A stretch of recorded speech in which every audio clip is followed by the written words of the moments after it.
Halo anak-anak, selamat pagi. Hari ini bertemu lagi dengan Ibu, namun di mata pelajaran yang berbeda ya. Hari ini kita akan belajar ilmu pengetahuan sosial. Nah, pada kelas 7 di bab 1 kita akan belajar mengenai manusia, tempat, dan lingkungan. Sudah siap mengikuti pelajaran Ibu? Silahkan bagi yang belum, silahkan menyiapkan buku catatan dan ballpoint khusus untuk catatan IPS, karena hari ini Ibu akan meminta kalian untuk mencatat poin-poin penting yang Ibu sampaikan di pembelajaran ini. Kita mulai ya. Yang pertama kita melihat kompetensi dasarnya terlebih dahulu. KD 3.1-nya adalah memahami konsep ruang dan interaksi antar ruang di Indonesia, serta pengaruhnya terhadap kehidupan manusia dalam aspek ekonomi, sosial, budaya, dan pendidikan. KD 4.1-nya menjelaskan konsep ruang dan interaksi antar ruang di Indonesia, serta pengaruhnya terhadap kehidupan manusia dalam aspek ekonomi, sosial, budaya, dan pendidikan. Kemudian kita lihat tujuan pembelajarannya. Yang pertama, mampu menjelaskan pengertian konsep ruang. Yang kedua, mampu menjelaskan pengertian interaksi antar ruang. Yang ketiga, mampu menyebutkan contoh interaksi keruangan antar wilayah. Yang keempat, mampu menjelaskan kondisi saling bergantung yang diperlukan untuk terjadinya interaksi antar ruang. Kemudian, mari kita lihat ada gambar apa ini? Ada dua gambar. Yang pertama adalah gambar daerah pegunungan, dan yang kedua adalah gambar daerah pesisir. Nah, kedua gambar ini adalah contoh dari ruang. Nah, anak-anak, setiap makhluk yang hidup di bumi ini memerlukan ruang untuk melangsungkan kehidupannya. Setiap ruang itu memiliki karakteristik yang berbeda-beda. Kalau pegunungan berarti karakteristiknya apa itu? Banyak pohon. Produk yang dihasilkan adalah produk pertanian. Kalau daerah pesisir berarti banyak apa? Banyak nelayan. Produk yang dihasilkan berarti hasil laut atau ikan laut. Kemudian, tidak ada satu ruang pun yang mampu menyediakan segala kebutuhan penduduknya itu sendiri. Pasti akan membutuhkan ruang lain atau wilayah lainnya. Nah, maka dari itu akan terjadi interaksi untuk saling tukar-menukar komoditas yang dihasilkan. Untuk apa? Untuk memenuhi kebutuhannya. Nah, tapi perlu diketahui bahwa interaksinya itu tidak selalu mengenai pertukaran komoditas. Bisa juga mengenai interaksi sosial, interaksi budaya, interaksi politik, dan lain sebagainya. Paham ya? Selanjutnya, sebenarnya apa sih yang dimaksud dengan ruang? Kita lihat ya, ruang adalah tempat di permukaan bumi, baik secara keseluruhan maupun hanya sebagian yang digunakan makhluk hidup untuk tinggal.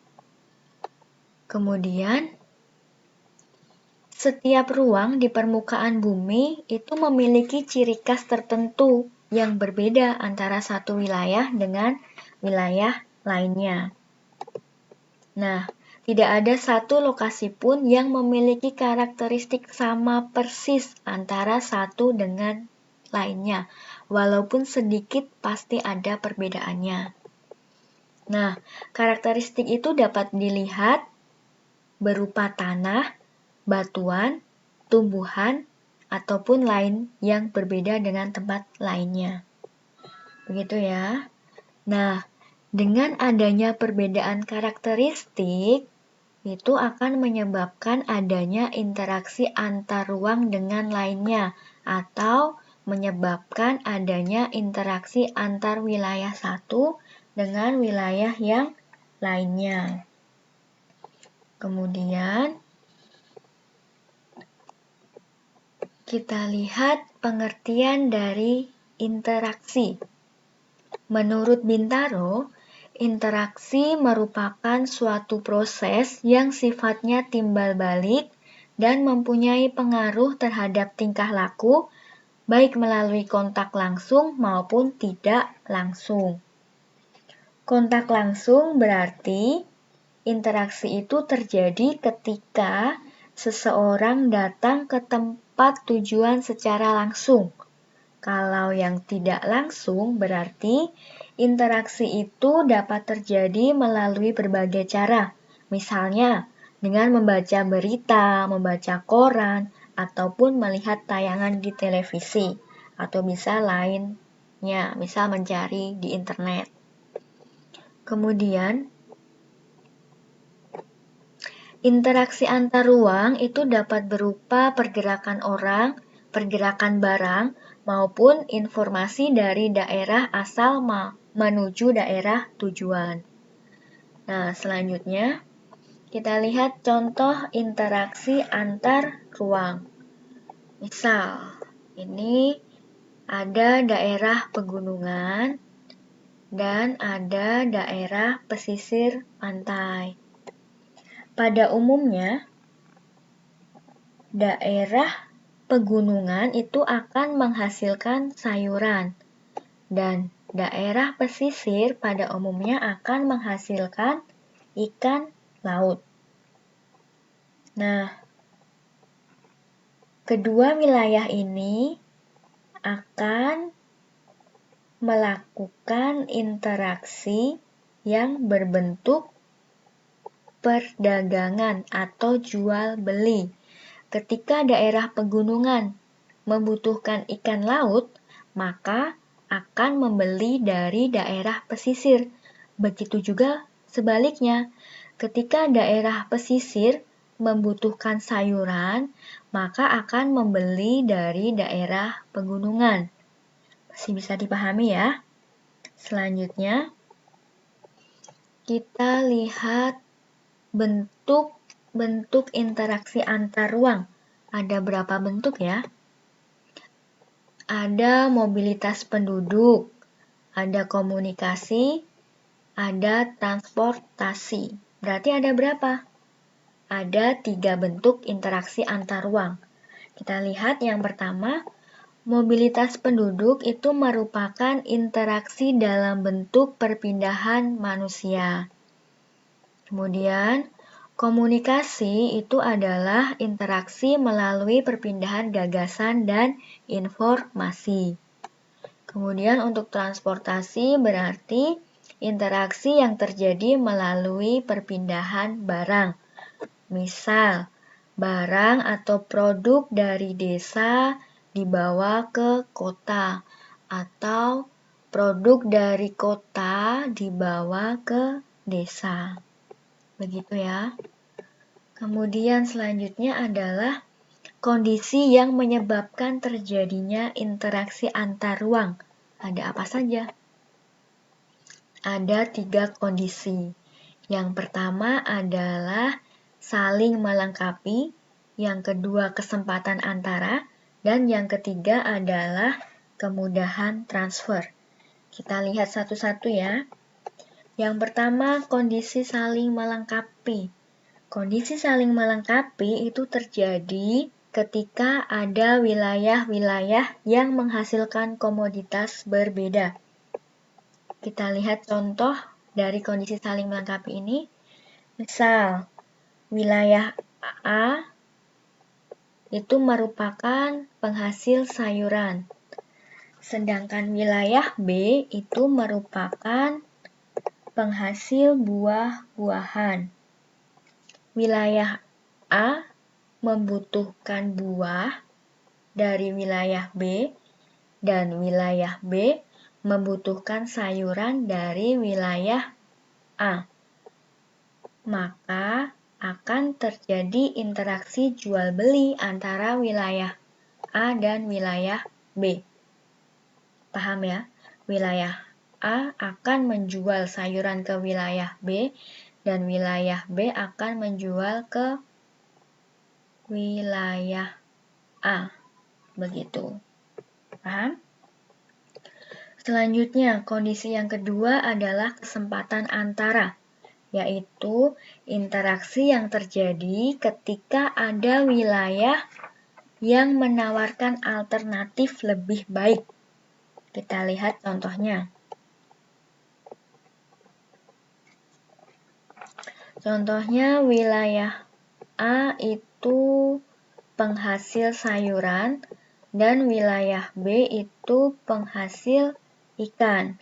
Berarti wilayah A menjual sayuran dan wilayah B menjual ikan. Biasanya wilayah A akan membeli ikan ke wilayah B.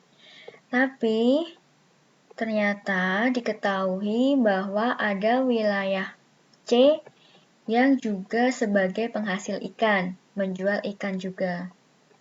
Nah, jika dilihat jarak antara wilayah A dengan wilayah C atau wilayah A dengan wilayah B, itu lebih dekat mana?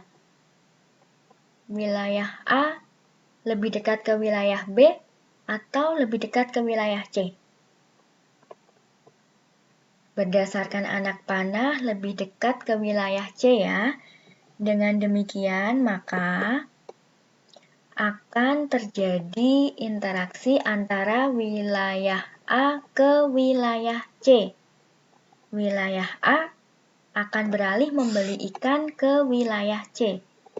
Nah, dengan demikian, maka interaksi yang biasanya terjadi antara wilayah A dengan wilayah B itu akan melemah karena sudah ada wilayah C yang memberikan alternatif lebih baik atau lebih dekat. Itu ya. Paham ya? Selanjutnya, kondisi yang ketiga adalah kemudahan transfer. Interaksi dipengaruhi oleh adanya efektivitas waktu dan biaya. Selain itu, kemudahan transfer juga diperlukan atau sangat tergantung dengan adanya ketersediaan infrastruktur atau sarana dan prasarana yang menghubungkan daerah asal dengan daerah tujuan. Begini, jalan yang rusak dan sulit untuk dicapai akan mengurangi kemungkinan terjadinya interaksi. Kenapa? Karena biaya untuk mencapainya juga akan lebih mahal. Kenapa lebih mahal? Karena kalau jalannya rusak, pasti harus mencari alternatif jalan lain. Kemungkinan alternatifnya jalannya akan lebih jauh. Karena lebih jauh berarti bensin yang dikeluarkan lebih banyak. Kemudian waktu yang diperlukan juga lebih banyak. Kita lihat contohnya. Nih, contoh kemudahan transfer.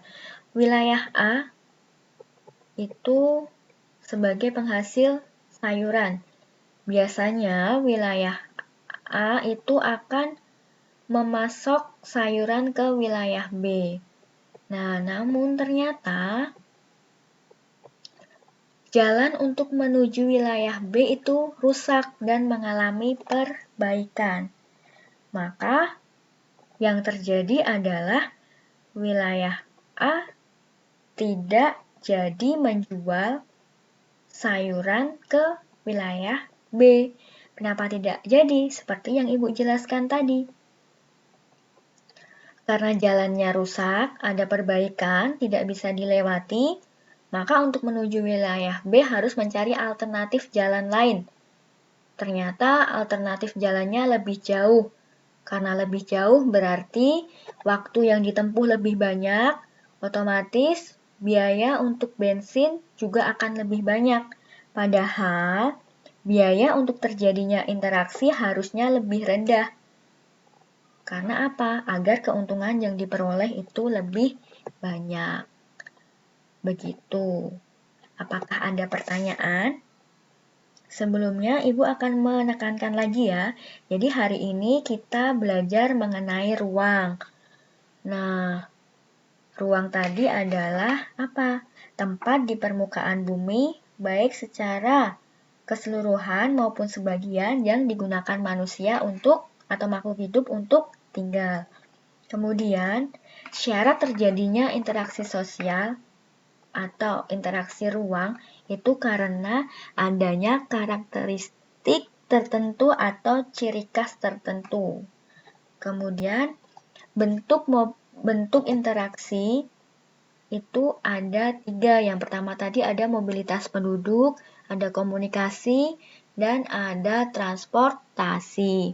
Kemudian kondisi saling bergantung yang diperlukan untuk terjadinya interaksi keruangan atau antar ruang itu ada saling melengkapi, kemudian ada kesempatan antara, dan ada kemudahan transfer. Nah, kalau ada yang belum jelas, silahkan kalian boleh bertanya di Google Classroom.